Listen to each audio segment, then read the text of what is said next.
नमस्कार आदरणीय दर्शकवृन्द, नयाँ दिग्दर्शनको आजको प्रस्तुतिमा यहाँहरू सबैलाई नवीन दाहाल हार्दिक स्वागत गर्दछु।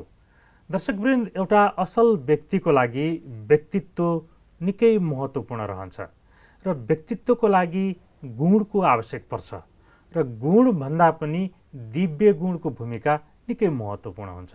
यसर्थ यो दिव्य गुण भनेको के हो, यो दिव्य गुण एउटा व्यक्तिले कसरी धारण गर्न सक्छ र निरन्तर आफूमा कायम कसरी राख्न सक्छ लगायत दिव्य गुणसँग सम्बन्धित थुप्रै विषयको चर्चा आजदेखि हामी गर्दैछौँ। यसका लागि ब्रह्माकुमारी राजयोग सेवा केन्द्र नेपालका राजयोग प्रशिक्षक राजयोगिनी ब्रह्माकुमारी ज्योति दिदी हामीसँगै हुनुहुन्छ। आउनुहोस् उहाँलाई स्वागत गरौँ। दिदी, आजको प्रस्तुतिमा धेरै स्वागत छ। ओम शान्ति। ओम शान्ति। हामी आजदेखि एउटा महत्त्वपूर्ण विषयको चर्चा गर्दैछौँ, चर्चाको प्रारम्भ गर्दैछौँ। एउटा असल व्यक्तित्वको लागि, एउटा गुणवान व्यक्तित्वको लागि दिव्य गुणको भूमिका निकै महत्त्वपूर्ण हुन्छ र यो दिव्य गुणभित्र धेरै कुराहरू पर्छन्।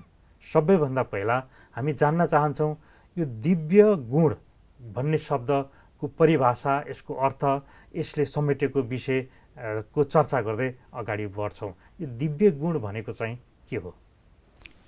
जस्तो मानवको जीवन एउटा फुल समान हो, जस्तो फुलको लागि सुगन्धको महत्त्व हुन्छ, त्यस्तै गरेर मानवको जीवनमा पनि एउटा दिव्य गुणको धेरै आवश्यकता छ र दिव्य गुणले एउटा मानवको जीवनलाई सुगन्धित बनाउँछ।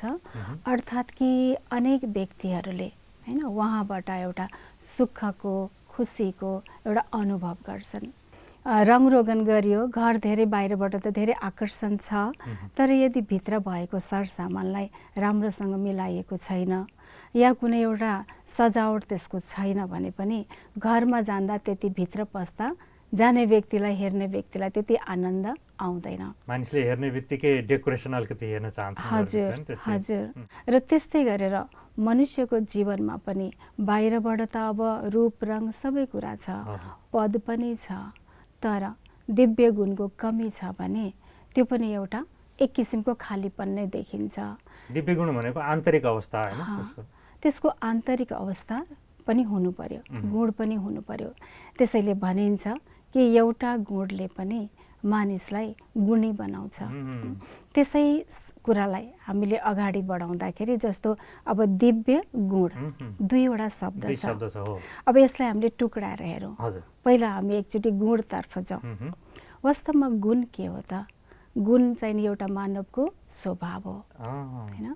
स्वभाव भएको कारणले अब झट्ट गुण भनेर शब्द हेर्दा हामीलाई पोजिटिभ नै जस्तै लाग्छ, पोजिटिभ लाग्छ सुन्दाखेरि। तर वास्तवमा यो गुण स्वभाव भएको कारणले यो नेगेटिभ पनि हुन सक्छ, पोजिटिभ पनि हुन सक्छ। नकारात्मक गुण र सकारात्मक गुण भनेर छुट्याउनु पर्यो हैन, छुट्याउन सकिन्छ। त्यस्तै यो गुण अब जस्तो कुनै व्यक्तिकै भयो, कुनै वस्तुकै भयो या कुनै प्रकृतिको तत्त्वको, हरेकको त आफ्नो आफ्नो स्वभाव हुन्छ। त्यस्तै मानौँ अब पानीको स्वभाव के हो त भन्दाखेरि शीतलता हो हैन, बग्ने उसको एउटा गुण हो भने अब आगोको गुण उष्णता हैन, उसको पनि एउटा र्याङ्क छ। जस्तो कि अब हरेक चिजको हैन 3 भागमा छुट्याइएको जस्तै गरेर, जस्तो सतो गुण, रजो गुण र तमो गुण। सतो, रजो, तमो हैन। त्यस्तै गरेर अब भनिन्छ दैवीय गुण, मानवीय गुण र दानवीय गुण हैन। त यसरी हेर्दाखेरि हामीले के देख्छौँ भन्दाखेरि वास्तवमा ईश्वरीय जुन गुण छ, अर्कोतिर ईश्वरीय गुण, आसुरी गुण पनि भनिदिन्छ। त वास्तवमा यो किसिमको वर्गीकरण र अब यसमा जब हामी हेर्छौँ, अब यसमा गुणमा अब हामीले दिव्यलाई राख्यो भने दिव्य गुण भनेको त्यो हो जो आत्माको मूल गुण, आत्माको। जस्तो हामी सबैलाई थाहा छ कि मानवको जीवन 2 चिज मिलेर बनेको हुन्छ, शरीर र आत्मा हैन। र किनकि अब कतिले के भन्नुहुन्छ, आत्मा त देखिएको छैन हैन, अब आत्मा छ कि छैन के थाहा। तर हामी सबैलाई थाहा छ, अहिले म हजुरको अगाडि बोलिरहेछु, अहिले आत्मा निस्क्यो भने के छ, के भन्नुहुन्छ? दिदीले छोडेर जानुभयो, आखिर गयो को त भन्दा शरीर त त्यही छ। जसलाई आत्मा भने पनि भयो, एनर्जी भने पनि भयो हैन। वास्तवमा त्यो चाहिँ जसलाई हंस पनि भनिन्छ, त यो चिज वास्तवमा आत्मा। त्यस्तै गरेर आत्माको 7 वटा गुण, 7 वटा गुण आत्माको। र त्यो के हो भन्दा जस्तो पहिलो आउँछ ज्ञान, किनकि ज्ञान बिना त ध्यान पनि हुँदैन कुनै पनि चिज। पहिला त ज्ञान नै चाहियो, र जब ज्ञान भइसकेपछि त्यसमा पवित्रताको आउँछ। जस्तो आत्मा, म आत्मा हुँ भन्ने ज्ञान आउने बित्तिकै सबै आत्मा उनै परमात्माको सन्तान भन्ने बित्तिकै हेर्ने हाम्रो दृष्टिकोण नै पवित्रता भयो, पारिवारिक हिसाबले। त्यसरी पवित्रता आउँछ। त्यसपछि पवित्रता आइसकेपछि प्रेम आयो, किनकि आफ्नोपन भन्ने बित्तिकै स्नेह जागृत हुन्छ, र प्रेम आयो। र प्रेम आइसकेपछि आफ्नोपन जागृति भएपछि श्रेष्ठ कर्म व्यवहार राम्रो हुन्छ, र त्यसपछि शान्ति हुन्छ। र जहाँ शान्ति छ त्यहाँ सुख छ, जहाँ सुख पछि आनन्द। र त्यसपछि यो सबै कुरालाई जब हामीले प्र्याक्टिकल लाइफमा उतार्छौँ, व्यवहारमा ल्याउँछौँ, यो स्वाभाविक भइसकेपछि यस हाम्रोबाट कुनै नकारात्मक कर्म हुँदैन, र जसले गर्दा त्यो एउटा शक्तिको काम गर्छ। र यो जुन आत्माको नेचुरल जुन नेचर, जुन स्वभाव छ, त्यो स्वभाव यदि हामीमा स्वाभाविक रूपले भयो, र जसको आधारबाट मैले कर्म गर्दाखेरि मसँग भएको व्यक्तिले एउटा सहयोगको, एउटा खुसीको अनुभव गर्छ, र मेरो जुन कर्म व्यवहार छ त्यसमा दिव्यता झल्किन्छ भने त्यो भयो दिव्य गुण। यहाँले आत्माको 7 वटा गुणहरू भन्नुभयो। हजुर। यो हरेक व्यक्तिसँग, जो मानिस हुन्छ, मानिससँग आत्मा हुने नै भयो। जोसँग आत्मा छ त्यो नै मानिस हुने, बोल्ने भयो, चलमलाउने भयो, हैन। आत्मा बिनाको त मानिस नै भएन, प्राणी नै भएन। सबैसँग अनिवार्य हुन्छ यो सबै 7 गुण हुन्छ नि आत्माभित्र। के कस्तो अवस्था रहन्छ? यसको आत्माको यो नेचुरल गुण भएको कारणले सबैमा हुन्छ। तर त्यही हो कर्मको कारणले, अब कस्तो किसिमको उसको कर्म छ, हैन। अब यसको लागि कुरा गर्नुपर्दा हामीले अब धेरै गहिरो कुरा छ यसको। र आत्माको यो स्वाभाविक गुण भएकोले सबैमा हुन्छ नै, तर कसैको चाहिँ नि धेरै घटिसकेको हुन्छ, कर्मको उपरान्त कमजोर हुन्छ। नकारात्मक कर्मले गर्दा उसको शक्ति, एनर्जी कम भएर जान्छ, तर सकिने भन्ने चाहिँ नि हुँदैन। नकारात्मक बढेको हुन्छ होला, बढेको हुन्छ, हजुर, कमजोर भएको हुन्छ, तर केही न केही चाहिँ नि हुन्छ नै, रहन्छ नै। तर कर्मको आधारले कसैले नकारात्मक कर्म गर्दै गयो भने उसको शक्ति घट्दै जान्छ। त्यसैले कसैमा धेरै, कसैमा थोरै हुन्छ, तर सकिने चाहिँ नि हुँदैन, केही न केही छाप भए पनि रहेकै हुन्छ। हामी दिव्य गुणको चर्चा गरिरहेका छौँ। दिव्य गुणको चर्चा गर्ने क्रममा भर्खरै दिव्य र गुणलाई फरक फरक राखेर हामीले चर्चा गऱ्यौँ, सँगै राखेर पनि हामीले चर्चा गऱ्यौँ। एउटा मानवभित्र आत्मा हुन्छ, आत्माद्वारा मानव सञ्चालन हुन्छ, र त्यो आत्माको चाहिँ 7 वटा गुण हुन्छन् भनेर भर्खरै हामीले कुरा गऱ्यौँ, चर्चा गऱ्यौँ। समग्रमा अब यो दिव्य गुणका पनि प्रकार हुन्छन्। अघि पनि हामीले भन्यौँ नि यति 3 प्रकारका गुणहरू हुन्छन् भनेर। यो दिव्य गुणका प्रकारहरू चाहिँ कति हुन्छन् भने कस्तो खालकोलाई चाहिँ यो दिव्य गुण हो भनेर हामी चिन्न सक्छौँ? जस्तो मूल यसको त फाउन्डेसन भनेको 7 वटा गुण भयो आत्माको। त्यसैले भनिन्छ सतो गुणी आत्मा, हैन। 7 वटा गुण। अब यो 7 वटा गुणबाट अनेक गुणहरू पनि आइन्छ। अब आत्मा भन्ने ज्ञान हुने बित्तिकै अन्तर्मुक्तको गुण आउँछ, हैन। अन्तर्मुक्तबाट अब धैर्यता, नम्रता, सहयोग, वीरता, साहस, उमङ्ग, उत्साह, धेरै गुणहरू छन्। हजुर। जति पनि गुणको अहिले कुरा गऱ्यौँ नि हामीले, एउटा व्यक्तिसँग यति धेरै गुणहरू हुन सक्छन् भनेपछि यी सबै गुणहरू एउटा व्यक्तिमा हुन आवश्यक नै छ अथवा भइरहन्छ, थोरै धेरै कस्तो अवस्था रहन्छ? अब यसको लागि हरेक व्यक्तिमा यो गुण त हुन्छ, तर त्यही हो कसैमा धेरै हुन्छ, कसैमा थोरै हुन्छ। तर जसमा, जुन आत्मामा यो सम्पूर्ण गुण हुन्छ उसलाई नै वास्तवमा देवी देवता भनिन्छ। यो अहिले हामीले कुरा गरेको जति गुण छन् सबै गुण बराबर लेभलको चाहिँ जो व्यक्तिमा हुन्छ उसलाई भनिन्छ देवी देवता। त्यसैले भन्ने पनि गरिन्छ देवी देवताको, हैन। एउटा बखान गर्दा भनिन्छ कति लक्षणले युक्त भनिन्छ नि, कति गुणले 32 युक्त गुणले लक्षण भएको व्यक्ति भनिन्छ। जस्तो सर्वगुण सम्पन्न, सर्वगुण 16 कला सम्पूर्ण होइन। 16 कला भनेको साँच्चै त्यो क्वान्टिटीमा 16 होइन कि 100%। जस्तो आज हामीले केही कुरा गर्दा एकदम 100% ठिक छ भने यो 16 आना ठिक छ भन्छ नि। वास्तवमा त्यही भएर यो गुण देवी देवताहरूमा 100% हुन्छ, उहाँहरूलाई देवी देवता भनिन्छ। हजुर, एउटा व्यक्तिसँग धेरै गुणहरू हुन्छ। हामीले चर्चा गरे अनुसार कसैको गुणको प्रतिशत 100% नै हुन्छ, कसैको पर्सेन्टेज कम हुन्छ, हुन चाहिँ हुन्छ सबैसँग गुण थोरै धेरै हुन्छ भनेर भन्यो। हजुर। अनि व्यक्तिको स्वभावको पनि हामी कुरा गर्छौँ, चर्चा गर्छौँ। उसको स्वभाव यस्तो छ, मेरो स्वभाव यस्तो छ, भने चाहिँ हरेक व्यक्तिको स्वभावहरू फरक फरक हुन्छ। यो दिव्य गुण अथवा गुण भनौँ र स्वभाव बिचको सम्बन्ध चाहिँ कस्तो हुन्छ, अथवा गुण नै स्वभाव हो कि के हो? यो स्वभाव र गुणको सम्बन्ध कस्तो छ? अब व्यक्तिको गुण अब जस्तो किसिमको उसको गुण हुन्छ त्यो किसिमको उसले आफ्नो स्वभाव व्यवहार त देखाउने नै भयो।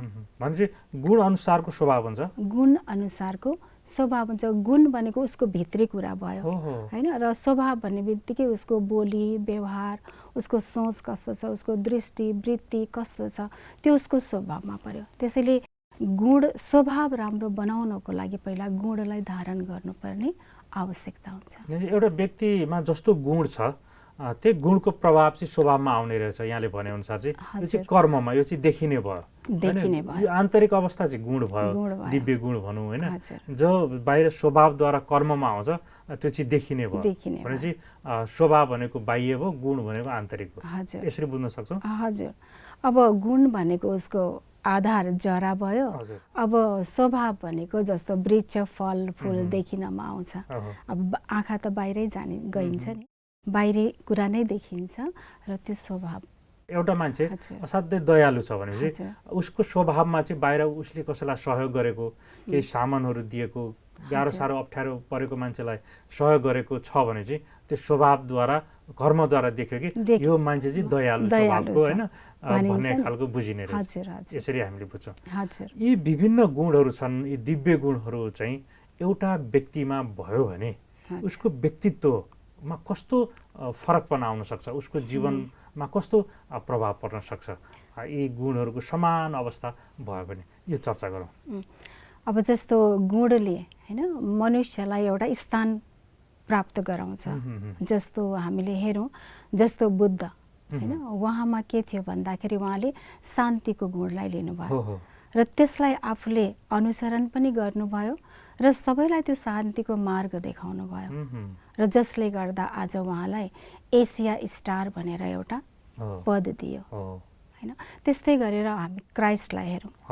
क्राइस्टले एउटा प्रेमको गुणलाई अपनाउनु भयो र उहाँले स्वयं पनि त्यो मार्गमा हिँड्नुभयो र सबैलाई त्यो मार्गमा अगाडि बढाउनु भयो, मार्ग देखाइदिनु, मार्ग प्रेरित गर्नुभयो, मार्गदर्शन दिनुभयो, र जसले गर्दा आज उहाँलाई वर्ल्ड स्टार भनेर एउटा दिएको छ पद।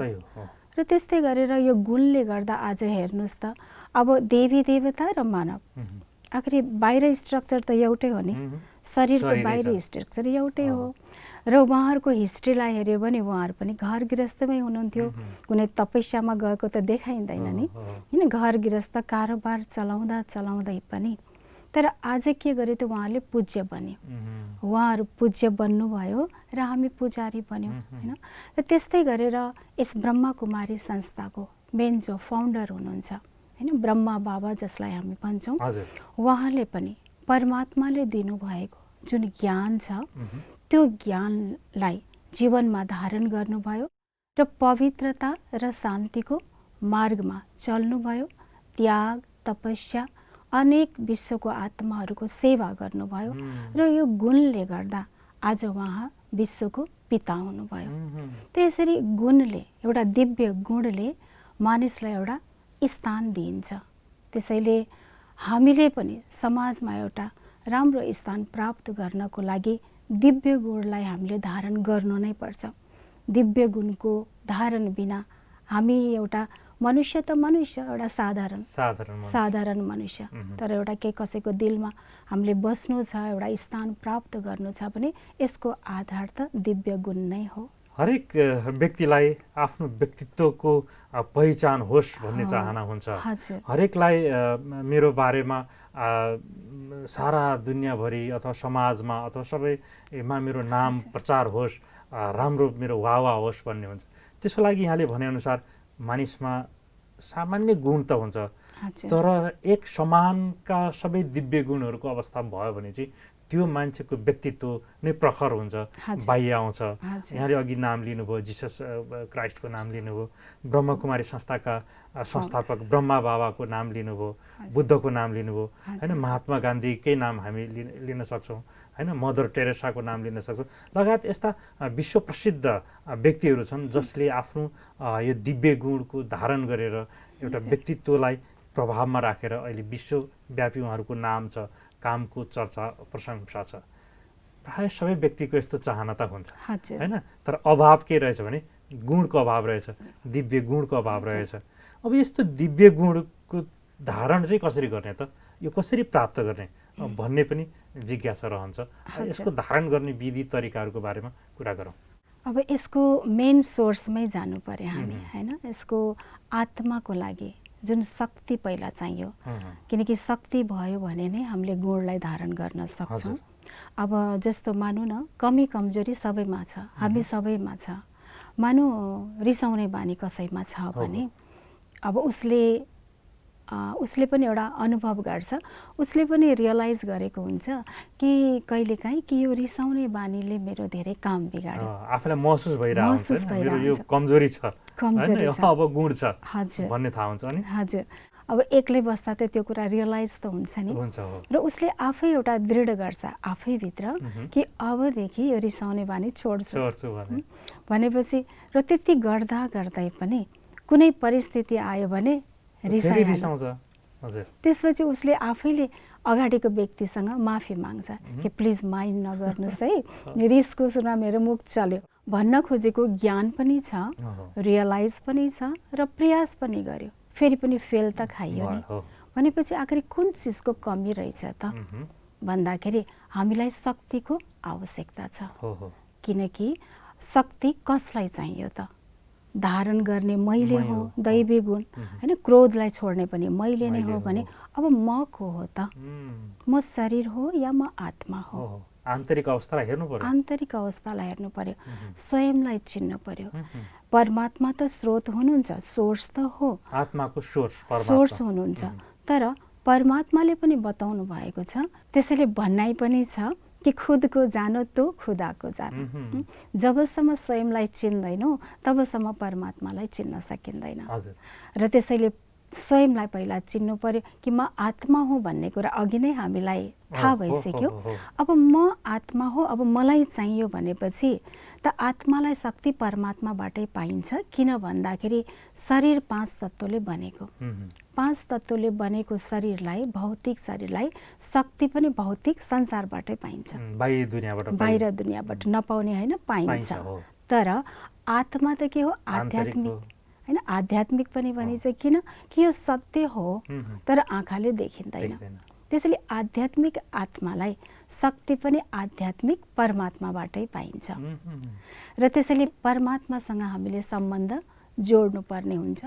र उहाँसँग सम्बन्ध जोड्नको लागि हामीलाई उहाँको परिचय चाहियो, बुवालाई चिन्नु पर्यो। हजुर, किनकि जोसँग जुन चिज मैले लिनु छ पहिला त परिचय चाहियो नि। मानौँ मलाई केही चिज एउटा आवश्यकता छ, मलाई थाहा भयो त्यो हजुरसँग छ भनेपछि पहिलोपल्ट मैले फोनको भरमा हजुरसँग त्यो सामान माग्यो भने के हजुरले दिनुहुन्छ त?